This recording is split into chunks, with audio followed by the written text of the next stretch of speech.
ಮಡ್ಡಿಯ ಬಕೆಟನ್ನು ಹಿಡಿದು ಹಿಂತಿರುಗುತ್ತಿದ್ದ ಅಜ್ಜಿಯನ್ನು ಚಿನ್ನ ಕರೆದನು.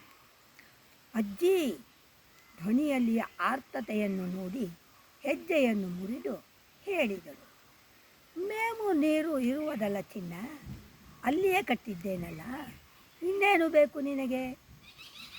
ಅಜ್ಜಿ ಅಜ್ಜಿ ನೀನು ನೀನು ನನ್ನನ್ನು ಎತ್ತಿ ಮುದ್ದಾಡಬೇಕು. ನಾನು 40 kg ತೂಗದ ನಾನು 500 kg ತೂಗುವ ನಿನ್ನನ್ನು ಎತ್ತಿಕೊಂಡು ಮುದ್ದಾಡಬೇಕೇ? ಅಜ್ಜಿ, ನೀನು ಬೆಕ್ಕುಗಳನ್ನು ಎತ್ತಿಕೊಳ್ಳುತ್ತೀಯ. ಕಾಳು ನಾಯಿ ನಿನ್ನ ಹತ್ತಿರ ಕುಳಿತು ಸ್ತೋತ್ರವಾಗುವಾಗ ಕಾಲ ಮೇಲೆ ಮುಖ ಇಟ್ಟು ಕೂರುತ್ತಿದೆ. ಆಗೆಲ್ಲ ನನಗೆ ಆಸೆಯಾಗುತ್ತದೆ, ಅಸೂಯೆಯೂ ಆಗುತ್ತದೆ. ನೀನು ನನ್ನ ಮುದ್ದಾಡಲಿ ಎಂದು ಬಯಕೆಯಾಗುತ್ತದೆ. ಆದರೆ ಅದು ಸಾಧ್ಯವೇನಪ್ಪ?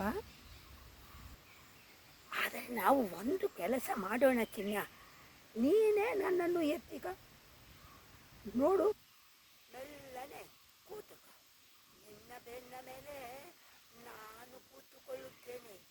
ನಿನ್ನನ್ನು ಕೋಡನ್ನು ಹಿಡಿದು ಮುಖವನ್ನು ನೇವರಿಸಿ ನಿನಗೆ ಹಿಂಡಿಯನ್ನು ತಿನ್ನಲಿಕ್ಕೆ ಕೊಟ್ಟು, ಚಿನ್ನ, ನನ್ನ ಚಿನ್ನ ಎಂದು ಮುದ್ದಿಸುತ್ತೇನೆ.